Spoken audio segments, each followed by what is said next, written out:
안녕하세요. 저는 40에 가까운 여성입니다. 현재는 서울에 살고 있고요.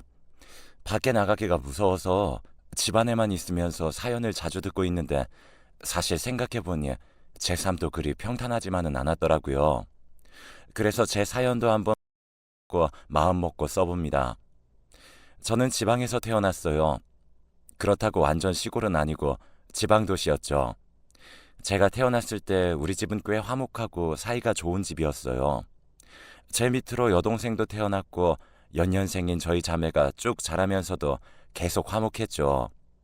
아빠는 당시 공장에서 일하셨는데 몸을 움직이는 일을 하셔서인지 체격이 무척 좋으셨어요. 건설 현장 쪽에서 일을 하셨다고 하더라고요. 엄마는 가정주부였는데 상당히 미인이었어요. 아빠와 나이 차이가 좀 나는 편이었는데 두 분 사이가 무척 좋아서 이웃집에서 부러워할 정도였죠. 아빠는 엄마한테 좀 무뚝뚝한 편이었지만 집에 들어올 때는 항상 뭔가 사들고 들어오시는 전형적인 한국 아버지였어요. 엄마와의 기념일을 놓치는 때도 많았지만 그래도 엄마가 몸이 아프면 약도 항상 사오시고 옆에 앉아 지켜주시고 그건 저희가 아플 때도 마찬가지였고요. 월급 받는 날에는 아빠 손에 항상 치킨이나 아이스크림이 들려 있었죠. 그래서 저희는 아빠가 좀 무뚝뚝하셔도 아빠가 들어오실 때마다 매달렸어요. 맛있는 걸 먹는 것도 좋았고 아빠가 그 큰 손으로 저희를 들어올려서 안아주시는 것도 너무 좋았죠. 엄마는 그걸 뒤에서 흐뭇하게 보다가 따뜻하게 차려놓은 저녁 식겠다며 빨리 먹으라고 잔소리하곤 하셨고요. 아빠는 무뚝뚝했지만 다정한 사람이라 저나 동생이 나쁜 꿈을 꾸면 항상 엄마 아빠 방으로 가서 그 틈으로 파고들었어요. 그러면 아빠가 언제나 손을 내밀어서 저희를 끌어안고 토닥거리면서 자라고 해주셨죠. 지금도 그때 느껴지던 아빠 냄새가 기억나요. 남성용 스킨 냄새와 샴푸 비누 냄새가 조금씩 섞인 아빠 체온이 높아서 항상 따뜻하고 넓었던 품 같은 거요. 제 어린 시절은 행복했어요. 그런데 그 행복은 제가 초등학교 6학년이 되었을 때 끝나버렸어요. 건설 현장에서 아빠가 사고로 돌아가셨거든요. 나 혼자 너희들을 데리고 어떻게 살라고. 네 아빠가 죽어버렸으니 나더러 어떡하라고. 엄마는 저희를 끌어안고 한참을 울었어요. 저는 초등학교 6학년, 동생은 초등학교 5학년인 연년생으로 어린 자매를 데리고 살 일이 너무너무 막막했을 거예요. 당시 엄마는 겨우 30 중반밖에 되지 않은 젊은 나이였으니까요. 아무런 일도 해보지 않은 채 가정주부로 30 중반이 되었는데 갑자기 세상에 아이들과 함께 내팽개쳐진 기분이 어떻겠어요. 저희는 영문도 모른 채로 울었어요. 어렸지만 아빠가 돌아가셔서 이제 다시는 보지 못한다는 걸 알 수 있는 나이였죠. 게다가 엄마가 저희를 끌어안고 우니까 어렸던 저희 역시 슬픔과 우울함에 젖어버리게 되었어요. 엄마는 아빠의 장례를 치르고 난 후 어떻게든 저희를 데리고 살아보려고 애쓰셨습니다. 나중에 알게 된 일이었지만 저희 친가도 외가도 다들 어려워서 우리를 도와줄 수 있는 사람들이 아무도 없었고 의지할 곳이 없었다고요. 이미 친할아버지, 친할머니 모두가 돌아가신 상황이었고 외가도 마찬가지였고요. 엄마는 저희를 데리고 먹고 살려고 여기저기 일자리를 알아보기 시작했어요. 하지만 가정주부로 30대 중반이 된 여성에게 대체 누가 일자리를 주겠어요? 그러다가 간신히 식당에 일자리를 구했고 엄마는 그거라도 감지덕지하며 나가서 일을 하기 시작하셨습니다. 저희는 그 시간 동안 집에서 우리끼리 밥을 해 먹으면서 외로움을 견뎠어요. 아빠가 살아계시던 시절에는 엄마가 해주는 따뜻한 밥을 먹고 아빠가 들어오면 아빠 손에 매달려서 즐겁게 놀던 생활과는 천지 차이가 돼버린 거였죠. 그렇게 세월이 흘러 제가 중3, 동생이 중2가 되었어요. 그런데 어느 날부터 엄마가 들어오시는 시간에 조금씩 불규칙해지기 시작했죠. 여전히 그 식당에서 계속 일하고 계셨는데 어떤 날은 조금 밝은 얼굴로 화장도 하기 시작했고 누군가를 만나고 온다며 주말에 잠깐씩 나가기도 했어요. 그러던 어느 날이었어요. 엄마는 저희한테 만나게 해줄 사람이 있다면서 저희한테 아주 깨끗한 옷을 입혀주었어요. 중3, 중2였던 저희는 엄마가 오랜만에 뭔가 맛있는 걸 사줄 때마다 이렇게 옷을 입혀준다는 걸 알아서 기대에 가득 차 있었죠. 저희는 백화점 식당가로 나갔고 거기에는 어떤 아저씨가 기다리고 있었어요. 안녕, 너희가 미연 씨 딸들이구나. 아저씨는 빙긋 웃으면서 저희한테 인사했어요. 얘들아, 인사해. 엄마 친구분이야. 네, 안녕하세요, 아저씨. 안녕하세요. 저희는 시키는 대로 인사했지만 이미 중학생이었기 때문에 엄마가 친구라고 하는 말을 곧이곧대로 믿진 않았어요. 뭔가 이상하다라는 걸 눈치채고 있었죠. 1살 차이라고 동생은 잘 몰랐겠지만 저는 이미 뭔가 낌새를 알아차렸어요. 아저씨는 백화점 식당가에서 비싼 밥을 사주었고 저희는 오랜만에 맛있는 걸 잔뜩 먹었어요. 저희를 차에 태워다가 데려다 주기까지 했죠. 하지만 저는 집으로 돌아와서 엄마한테 정색하며 말했어요. 엄마, 그 아저씨 진짜 친구 맞아? 그럼 친구지. 왜? 사귀는 거 아니고? 제 되바라진 말에 엄마는 순간 말문이 막힌 듯 저를 돌아봤어요. 돌아보는 엄마는 몇 년 전만큼은 아니지만 여전히 예뻐서 그 아저씨가 분명 엄마와 사귀는 거라고 생각했죠. 저는 엄마를 노려보다가 제 방으로 들어가서 문을 쾅 닫아버렸어요. 사실 지금 생각해보면 엄마는 자기 행복을 찾아가려 하는 사람이었죠.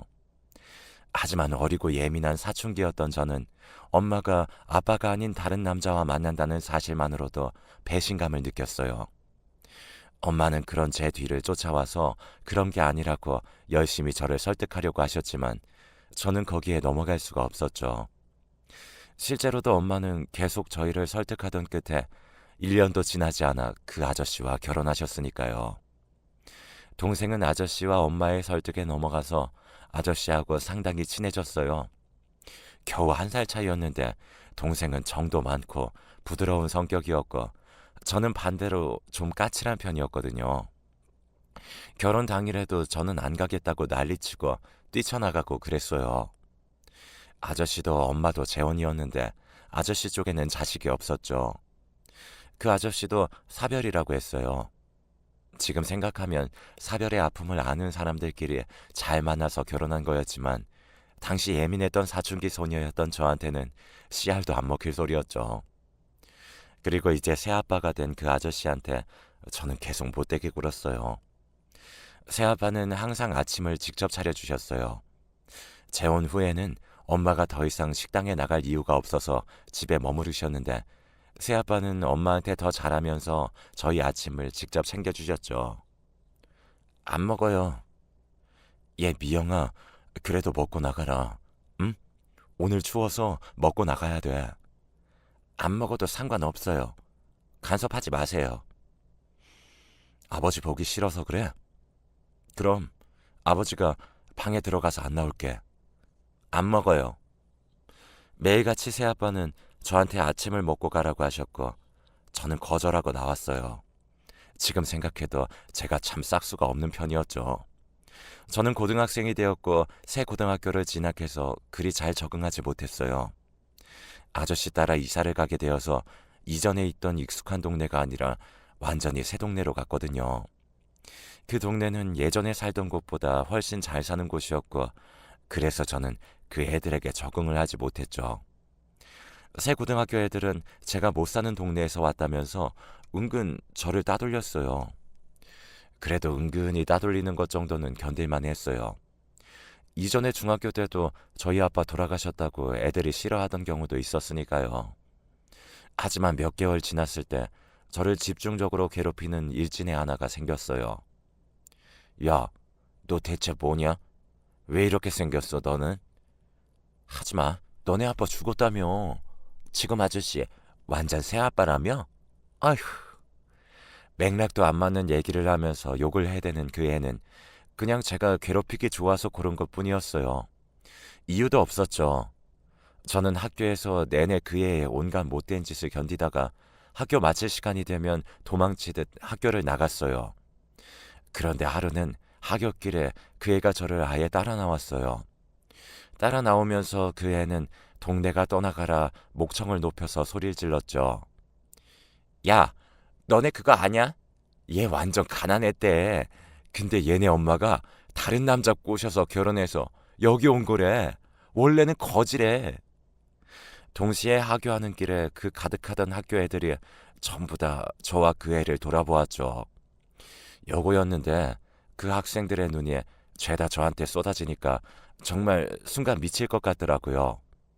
그 일진은 계속 제 뒤를 따라오면서 제 머리를 잡아당기고 골목이 쩌렁쩌렁 울리게 소리를 질러댔어요. 그냥 저를 괴롭히고 싶다는 마음만으로 저런다는 게 정말 돌아버린 게 아닌가 싶을 정도였죠. 그런데 그때 골목 저 앞에 익숙한 차 한 대가 서 있었어요. 거기에서 내리는 사람은 다름 아닌 새아빠였죠. 아마 저를 데리러 온 것 같았어요. 한 번도 제가 차에 타진 않았지만 제 환심을 사려고 가끔 그러셨거든요. 새아빠는 제 머리카락을 쥐어뜯으면서 쫓아오며 노래 부르는 일진을 보더니 성큼성큼 다가와서 저와 그 애를 떼어놓으셨어요. 이게 무슨 짓이야? 성인 남자가 와서 험악하게 말하니까 그 일진도 별다른 말을 못하고 머뭇대다가 얼른 도망가더라고요. 저는 그 애를 노려보다가 다시 새아빠를 노려봤어요. 새아빠는 그냥 돌아서 가려는 제 뒤를 따라오면서 다정하게 말했죠.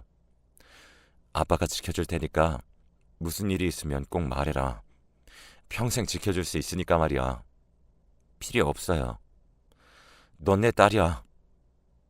아저씨는 내 아빠 아니에요.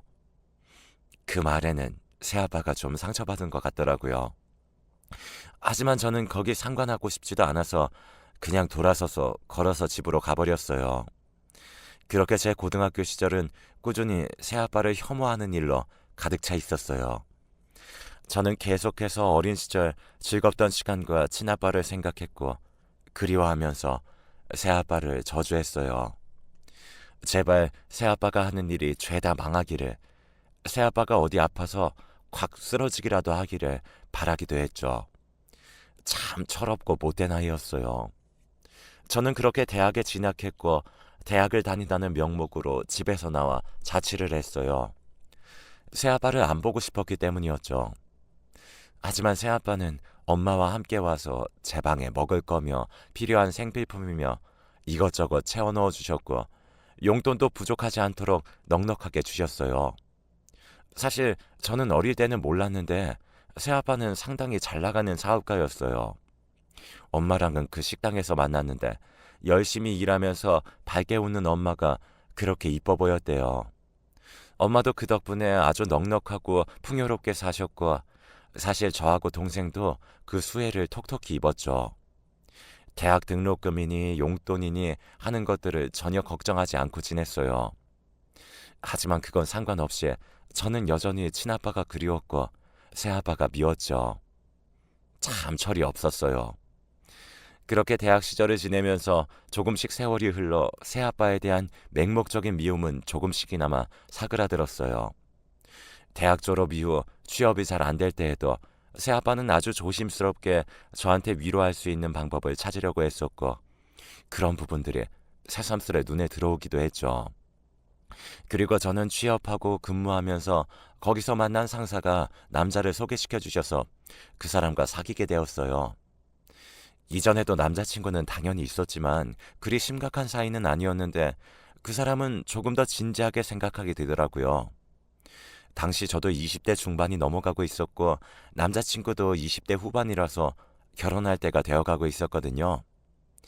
결국 저희는 결혼을 결정하고 각자의 집에 말씀을 드렸어요. 저녁 식탁에서 제가 그 말을 꺼내니까 엄마와 새아빠 모두 조용해지시더라고요. 세상에 결혼을 네가 벌써 그렇게 컸구나. 엄마가 먼저 눈물을 찍어내면서 그렇게 말씀하셨어요. 새아빠도 감개무량하신 듯 말을 잃고 있다가 고개를 끄덕이셨고요. 그 자그마한 아이가 커서 결혼이라니 정말 세월이 무섭구나. 아 정말이에요. 진짜 내 품에 안겨있던 꼬맹이가 결혼하더라도 넌 내 딸이란다. 절대로 그건 잊지 마라. 무슨 일이 있으면 아빠한테 와. 아빠가 평생 지켜주마. 새아빠가 웃으면서 말씀하셨어요. 저는 고개를 끄덕이긴 했지만 속으로는 그리 심각하게 생각하지 않았죠. 사실 새아빠가 저를 지켜줄 만한 일이 뭐가 그리 있겠어요. 제 마음속에서 진짜 아빠도 아니었고요. 그래서 서로 상견례하고 결혼도 진행했어요. 시댁은 처음에는 별로 특별하지 않았어요. 상견례를 하고 신혼여행을 다녀오고 신혼 초기까지만 해도 그랬죠. 그런데 시간이 지나면서 점차 뭔가 이상한 면을 드러내시더라고요. 특히 시어머니가 그러셨는데요. 시어머니는 제가 성의를 표하겠다고 뭘 해가면 그렇게 뭐라고 하셨어요. 아니, 이게 도대체 뭐니? 이런 걸 네 남편 먹이고 있는 거야? 아, 아, 저는 신경 쓴다고 썼는데 좀 시원찮죠? 갈비가 이렇게 질겨서 대체 어떻게 먹어? 이걸 시어미한테 먹으라고 가지고 온 거니? 이빨 다 나가라고 고사 지내니? 제가 갈비를 해서 가면 질기다, 잡채를 해서 가면 싱겁다, 김치를 해서 가면 너무 맵다, 트집을 안 잡으실 때가 없었어요. 어느 순간부터 성의로 하던 음식을 그만두고 선물을 갖다 드렸는데 그 선물조차도 싫어하셨죠. 이걸 왜 사오니? 대체 명품을 왜 사?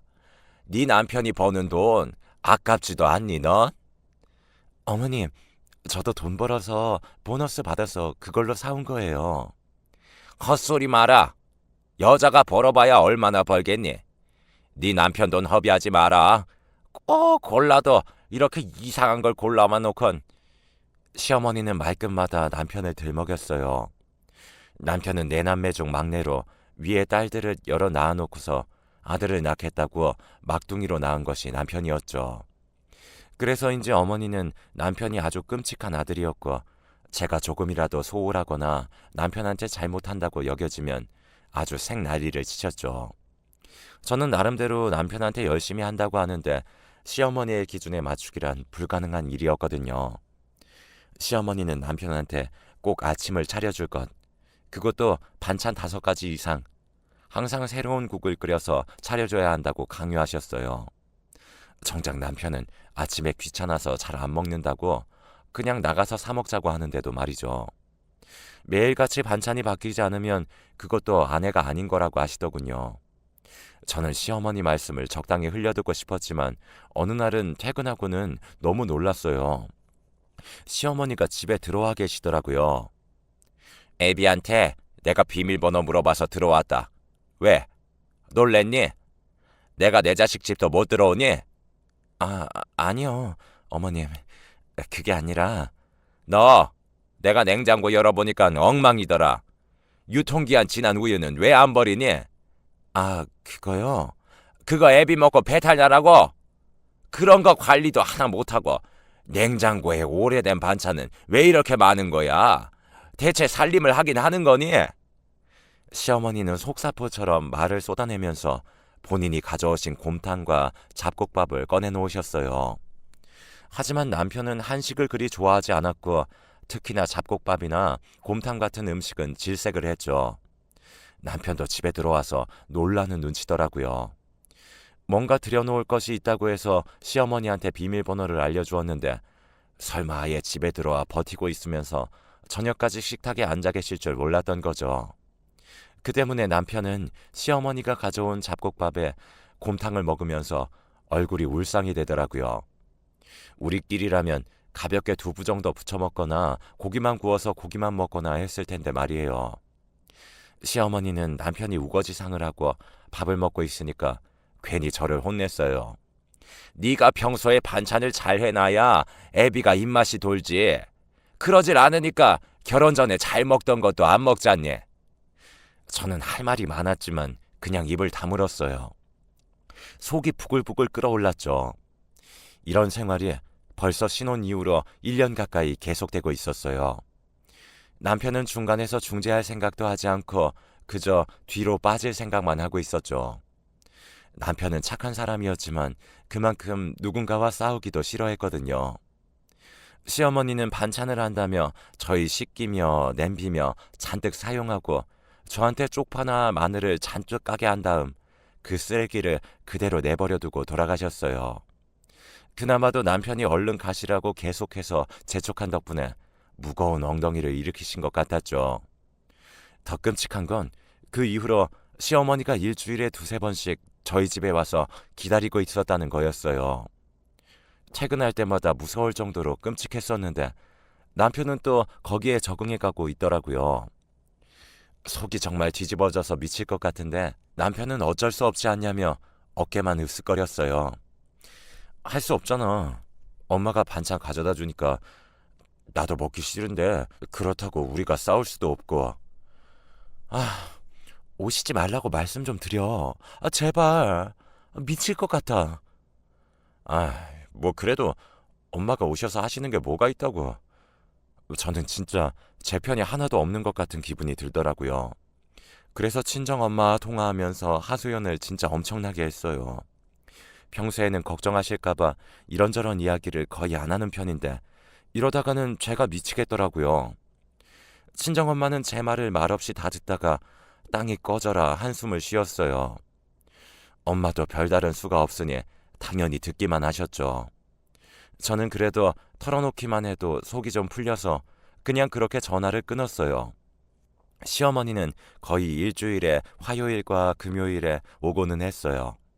그런데 친정엄마에게 전화를 하고 난 다음 주에 금요일에 저는 저희 집 문을 열고 들어갔다 다시 한번 기절초풍할 뻔했죠.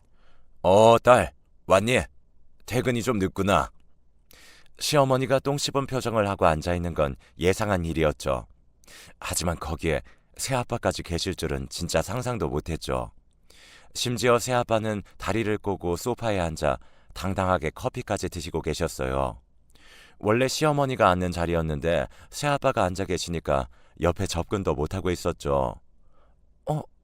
아빠, 어떻게? 네가 어떻게 사나 보고 싶었는데 마침 왔더니 여기 사부인이 계시지 뭐냐? 그래서 들어와서 커피도 한 잔 마시고 있지. 그러셨구나.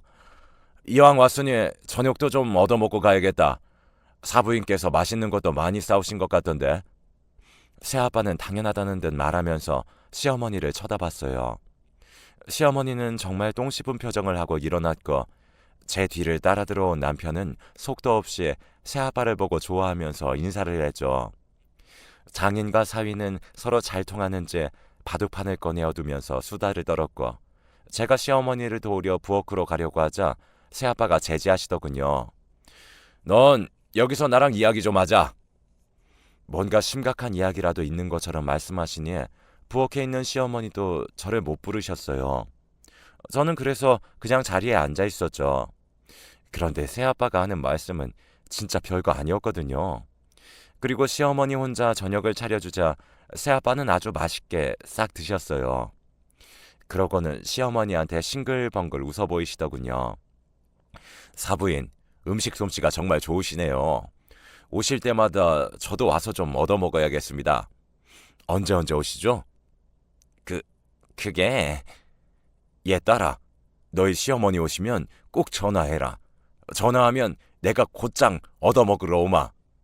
사돈활은 그게... 시어머니가 쩔쩔매면서 뭔가 말하려고 하자 새아빠가 그러시더군요. 왜요? 사부인. 제가 사부인 음식 솜씨가 너무 좋아 그럽니다. 싫으시다면... 아니요. 싫다뇨. 그건 아니고 그게... 아니, 아이들 신혼집인데 자꾸 오시면 불편하지 않을까 싶어서. 시어머니는 손사래를 치면서 짐짓 저희를 걱정해주는 것처럼 말씀하시더군요. 정말 어이가 없어서 헛웃음도 나지 않았어요. 새아빠도 같은 심정인지 입술을 비틀어 입을 막고 계시다가 대답하시더군요. 사부인이 와 계셔도 아이들이 괜찮은데 제가 온다고 해서 뭐가 다를까요? 사부인 계시면 저도 와도 되는 거겠죠? 아니, 그게 아니라... 왜요? 김서방이 힘들까봐 걱정되십니까? 제가 와 있으면... 거기에는 답할 말이 없는지 시어머니가 우물쭈물해지시더라고요.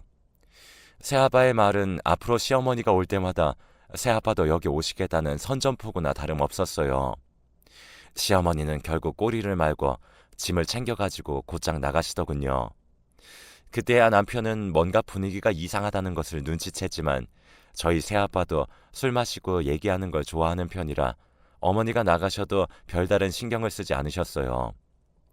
새아빠는 선물로 가져오신 좋은 양주 한 병을 열어서 남편과 나눠 마신 다음 밤이 늦어서야 저희 집을 나서셨어요. 남편은 술에 취해서 잠든 다음이었죠.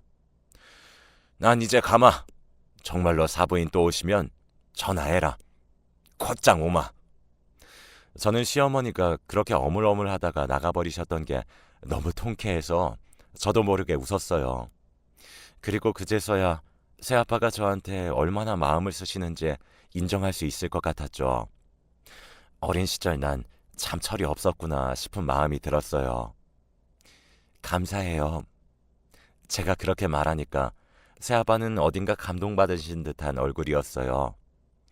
그 오랜 세월 공들여온 딸이 이제야 정말 당신을 아빠로 인정한다는 느낌을 받으셨나 봐요. 실제로 사실이기도 했고요. 새아빠는 빙긋 웃으셨어요.